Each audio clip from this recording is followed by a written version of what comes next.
Hello, fellow travelers, and welcome to another episode of Vertical Stars Podcast fourth season. My loyal listeners, thank you for continued support. Enjoy this amazing interview because comedian Janet McNamara boards the mothership. Now come on board as we go traversing the stars. Hi, Miss McNamara. Thanks for coming to Traversing Stars Podcast. Hello, excited to be here. Totally my pleasure. So I always like to start with a question of inspiration. So what inspired your love for comedy and who were your earliest influences?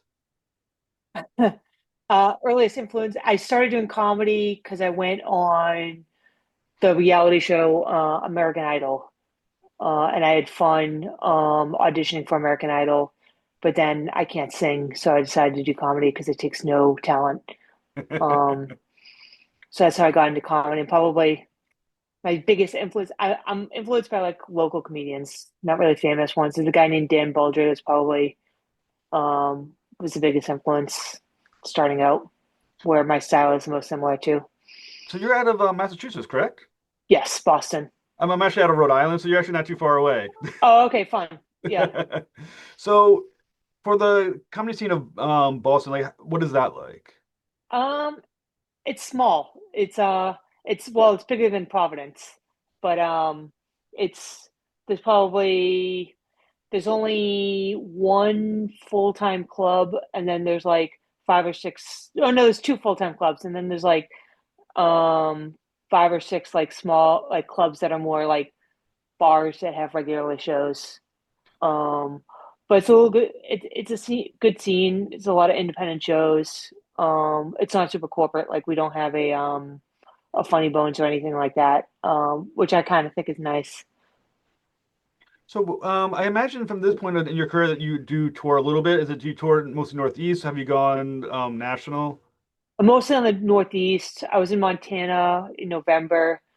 I've done Austin a couple times. I've been to Australia three times, Oh, wow. which is the farthest I've gone.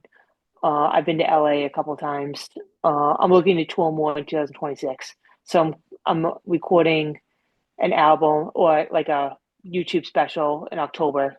That'll get released mid to late December, and then I'm hoping to start touring in January, February next year. Oh, that's awesome. That's kind of my short-term goal right now.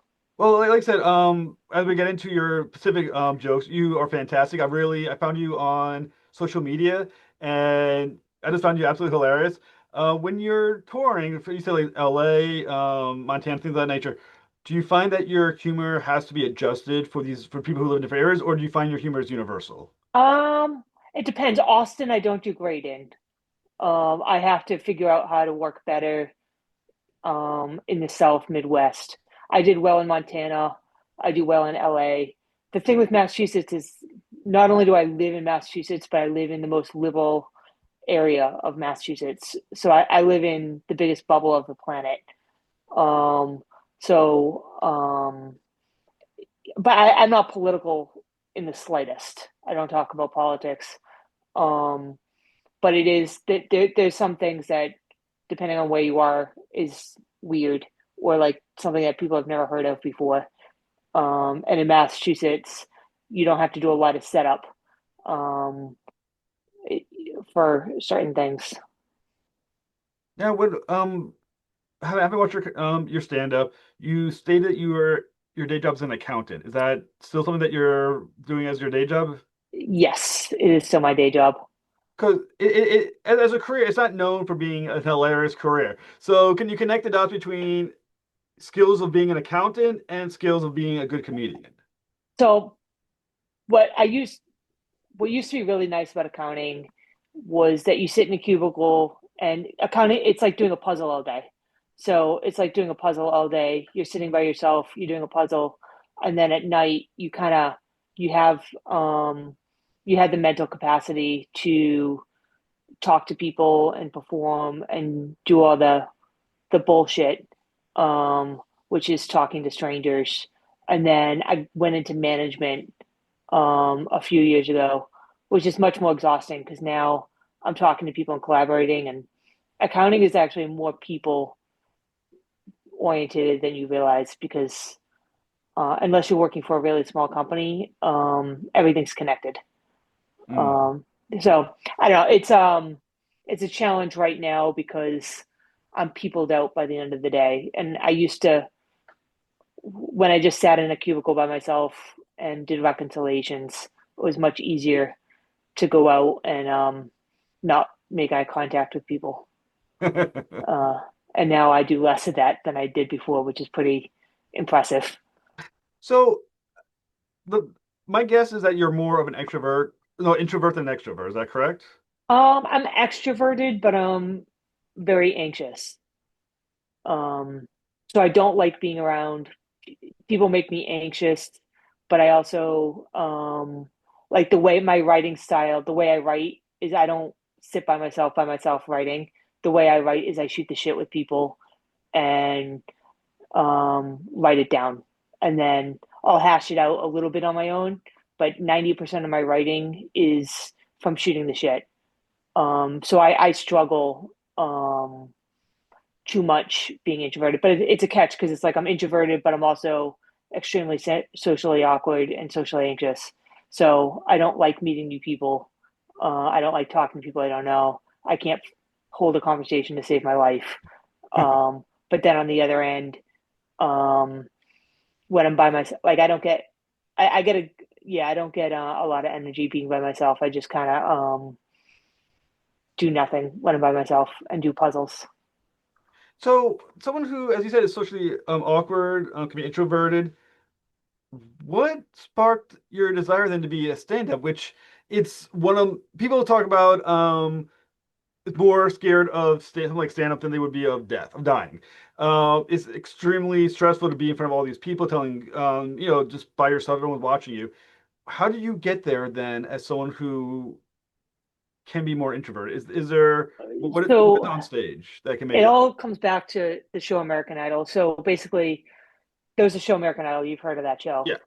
and they had open auditions in Boston, and like we used to have these like karaoke parties at my house where like we played the American Idol video game, and we just kind of performed for each other. And I was really really bad at it. And then there was a random Saturday morning that I just had nothing going on, and just to make my friends like I just auditioned just for shits and giggles, and I just had a lot of fun on the audition process. So part of it is that you're sitting in the rain for 12 hours. So I was like, if I'm going to sit in the rain for 12 hours, but when I go up there, I'm going to go balls out. I'm just going to belt out, and I belted out Celine Dion. My heart will go on. In the worst singing voice you could possibly have, and I just had a lot of fun just um, going all out. And then the video went viral, the audition went viral, and basically it kind of like I made the biggest ass out of myself that you could possibly make. So I used to get like I was like almost agoraphobic for a long time. Like I was scared. I wouldn't buy a toothbrush. Like I wouldn't. There's a lot of things that I wouldn't leave the house for. Um, and then once the band-aid came off, and I just embarrassed myself more than you possibly could. My inhibitions, like bombing on bombing on stage, like I get embarrassed like with people I know, but strangers, it's really difficult to embarrass me in front of strangers because to me, strangers just aren't like they're just not real.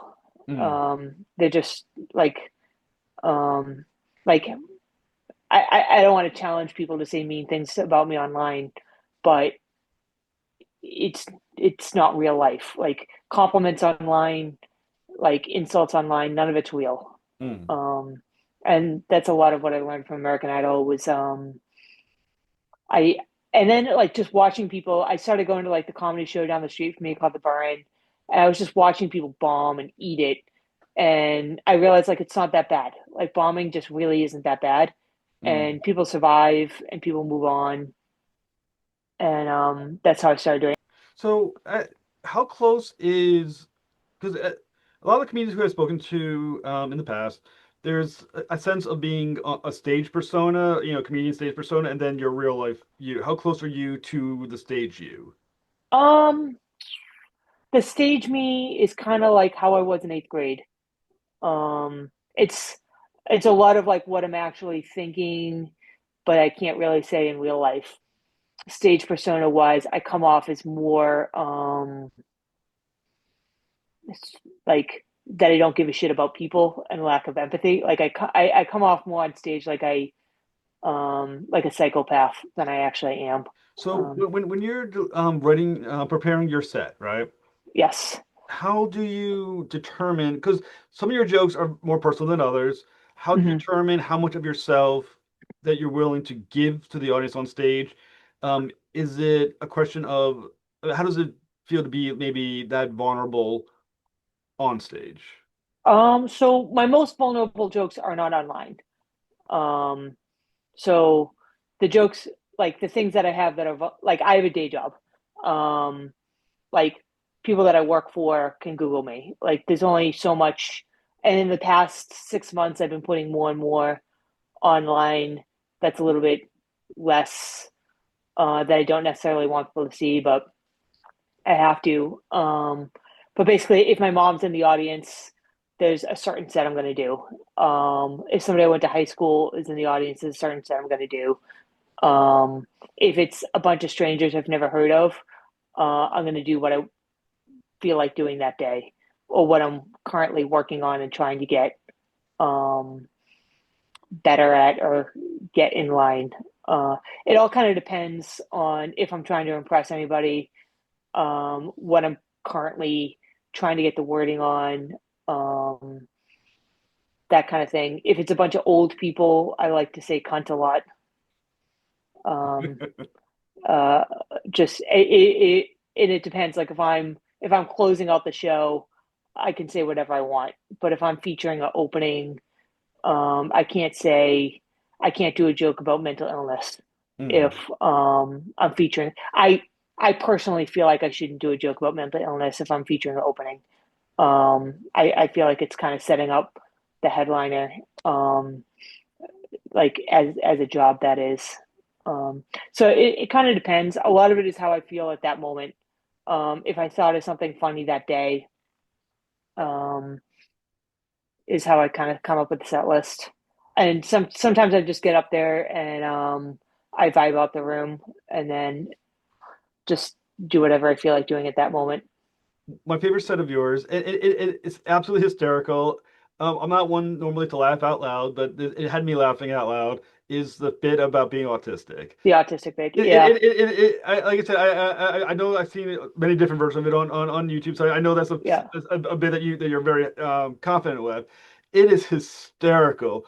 yeah. Um, is there how much truth is within that bit of yours? I don't think there's anything that's not true. Okay. It's not a linear story. Like I didn't necessarily get retested because my boss told me I had to be more social at work. Like I got retested for like other more personal reasons actually. It's not a linear story, but everything in the bit is true. Like the lawyer did say to me, like I know a guy, um like he did say you're so close. Or he didn't exactly say you're so I don't to be honest, like it's kind of like when you tell a story so many times you don't remember the truth. Mm. Um so he didn't I don't think he exactly like said you're so close. But he basically said like you're right on the line. Um but everything about that story, it's not a linear story. It's kind of stand up, you kind of have to do a little bit of X's and O's to kind of get things to be right. But I got retested in November basically because that bit went viral and the internet convinced me that I had to get retested. And basically what they said was that when I'm confused, I make a confused face. And she said that I can see other people's points of view and I have empathy. And she basically said that a lot of how I am is my personality. So when you have I guess you could call it a set like the autistic section, which like I said is fantastic. How much of that did you write? I mean, is it word for word what you wrote down? Is it just Mm-mm. you just That kind of get took it? that took like 10 years to write. Oh wow. So that joke started 15 years ago. Um, it was probably I started comedy 15 years ago. I want to say about 3 years into comedy. this guy Dick Doherty, who I don't know if he died a couple years ago. He was like a mentor to me.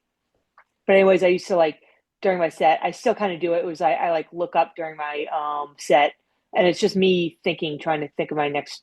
It's just what I do. I've done it my whole life. And he asked me if I was autistic, and I wrote a joke the next day, being like, I should get tested for autism because people keep asking me. I talked to like a this crazy psychiatrist who was like in his house, and it wasn't actually like an autism assessment. Like I just asked him if I was Hmm. autistic, and he's the one that was like, um, people with autism have above average IQs. Um, and like this guy was just like, he was obsessed with the fact that I don't have sex. Like he couldn't stop asking me about it, and like he was convinced I was an idiot. He was convinced of like the way he said like he didn't say it the way I say it in the joke. He said it as if like it was so funny the way he said it because he said it as if I was so conceited and so full of myself that I was so smart that I could be autistic. Like that's the way he said it to me. Was like you think you're like you do realize that people with autism have above average IQs. Like that's kind of how he said it. Um, so then I wrote that joke, which I was doing for a while, and then I wrote the joke about like saying hi to people, which was a completely different joke. And then I wrote the joke about telling people to relax, which was a completely different joke. So I had like three or four separate jokes, and then I got the second autism test about 7 or 8 years ago, and that's when I was able to like squeeze like put four or five different jokes into one 10-minute bit. Is that's big, that's kind of how the joke came about, and then it took me another 4 or 5 years to get the wording right and the timing right and callbacks right and all that fun jazz. Now, when a joke like that hits, because like I said, it's hit, it's online, and everything else. Do you know if it's the writing or the performance that is what makes it work, or is it both always? That's a good question. I think it's funny because the it's funny because now I bring there's a joke I have now. It's the first joke I ever wrote, and it's I have a voice in my head, and for a long time I thought I was crazy, Hmm. and then I finally told somebody about it, and they said the voice was me thinking, and obviously I didn't perform that, but that was the first joke I ever wrote, and it and then now that joke works. So I think some of it is that you just get better at delivery. Hmm. Some of it is writing, but honestly, like if you spend 10 years writing a 10-minute joke, it better be good. Like it's pretty sad if like because it wasn't just 10 years of me repeating the same joke over and over. It was 10 years of adding a line, taking a line out, changing the way I said something. I think there's some talent involved, but I think a lot of it is skill and a lot of it is I think of it as a puzzle and a math problem, Hmm. and it's a matter of finding what worked, why it worked, and like repeating that formula over and like and figuring that out. But a lot of like the things that I say, I don't even know why they're funny. Like I don't know when I say suing place, I don't know why that gets a laugh. Hmm. Like I couldn't think of the term whatever it's called, lawyer's office or I don't even know what it's called, like when you go to a Hmm. lawyer's place.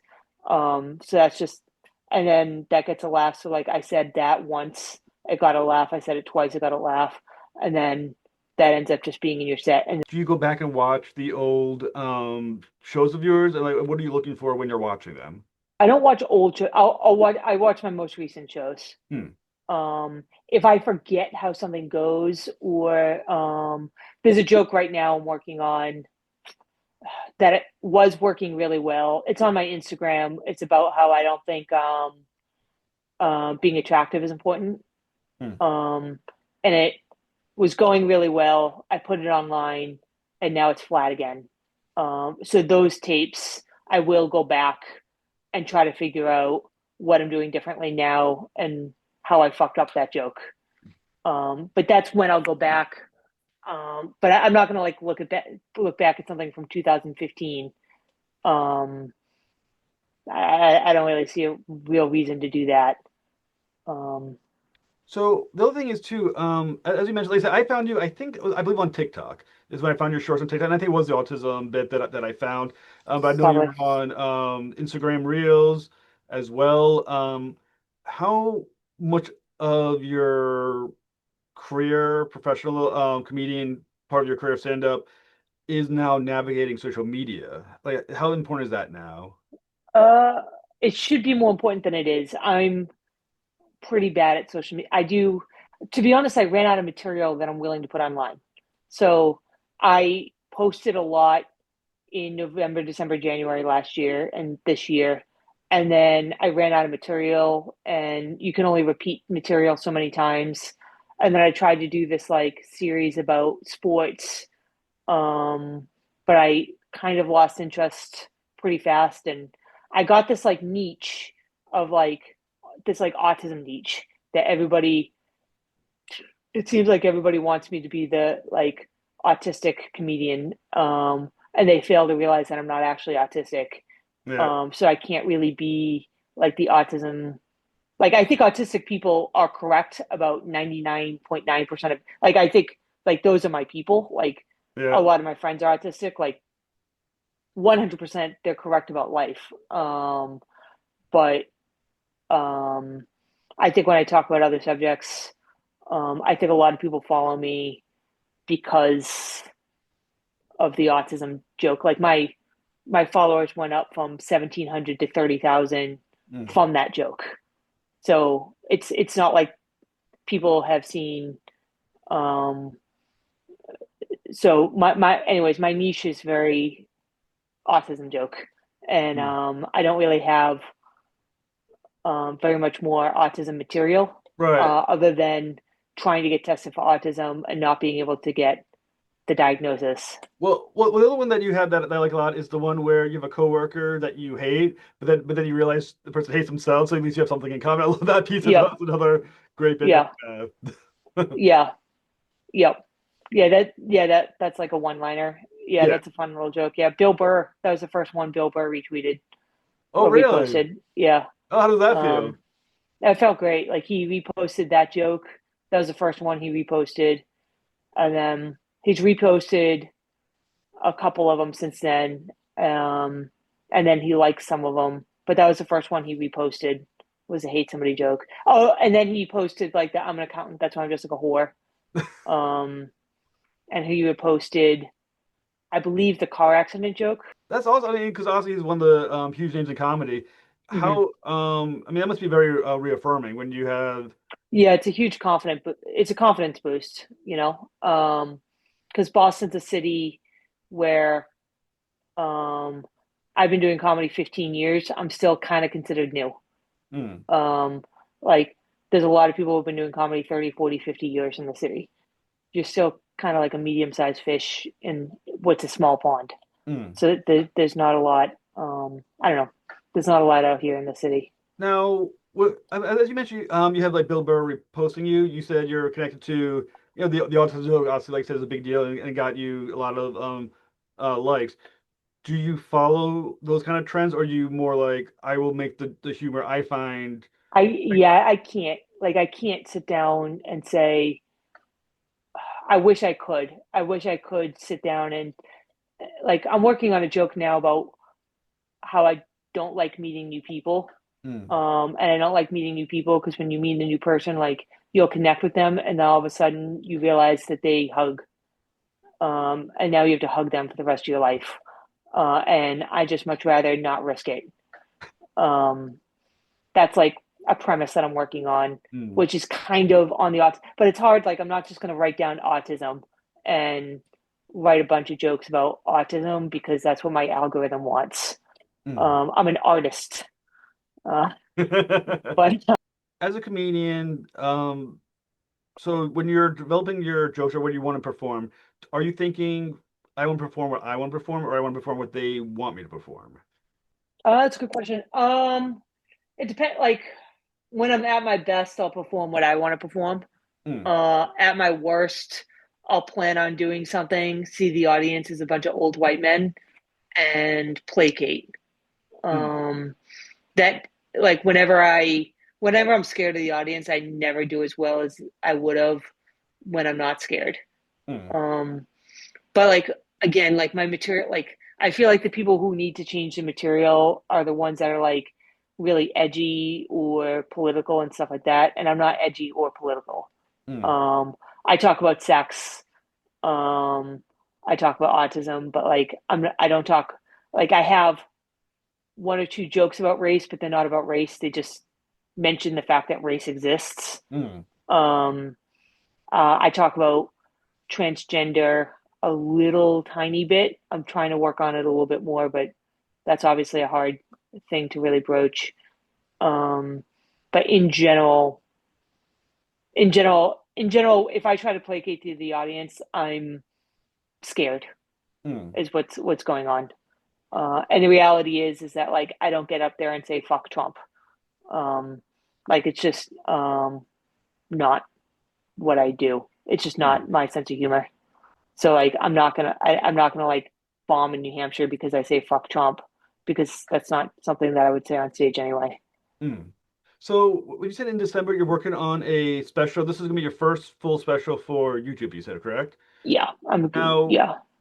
what do you think about, because the thing is, like I said, when you got the special you're building upon, and obviously this is going to be a vehicle for yourself. Hmm. Are you thinking again with the YouTube video, you're going to put on your greatest hits? Is this going to be the new material that you're going to see if you can grab? What are you thinking on that? Some of it's gonna be new.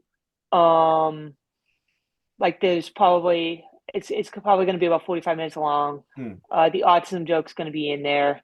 A lot of it, it's like you've seen the clips of it, but you haven't seen the entire bit. Like the Hmm. autism joke, um, like obviously I have that's the only joke that I have the entire joke on YouTube. Yeah. All my other jokes, it's like you see 30 seconds of a 7-minute joke. Hmm. Um, so it's a little bit different in that sense, in that you see the entire joke as opposed to just a 30-second punchline. Um, and then um, and then I have jokes that like I haven't put online yet that I'll do. Um, there's some jokes that like I haven't decided if I'm willing to put online yet that I might not do and I might just save for live shows. Um, but it's tough because once you once you put something out there, you can't take it back. Hmm. Once you say something out loud, you can't say, "Oh, now you don't know that about me." Right. So I'm kind of careful. I'm not careful at all when I say live. Um, Live when it's just 100 people in the room, I'll I'll tell you my deepest, most fucked up thought I've ever had. Yeah. Um, but um, I have a day job at the end of the day, and Hmm. um, at the end of the day, I have to think about the fact that I don't want to I don't want to lose what I have. Hmm.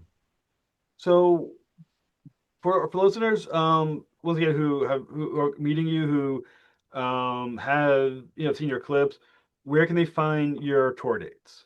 Tour dates on janetmcnamara.com. So I have a leak tree. I have a show in Columbus in April. My special is filming in Brooklyn October 4th. And then I have a bunch of local stuff in Rhode Island, Massachusetts, Maine, New Hampshire, coming up between now and then. And then I'm working on getting a full tour together in January through March. April, I'm going to be in Sydney. May, I'm going to be in Melbourne. That's pretty much my schedule for the next year. So, for listeners who are watching the show, we'll put in the show notes your link to your tour Hmm. so they can find you. Ms. McNamara, like I said, I really have appreciated watching your stand up. I think I've watched them all at this point, including your YouTube. I think I've subscribed already to the YouTube channel that you had. It's fantastic. I think I really appreciate the delivery as well, and you once again, I've enjoyed it quite a bit. Thank you so much for coming on the show. It was an absolute Thanks for pleasure. having me.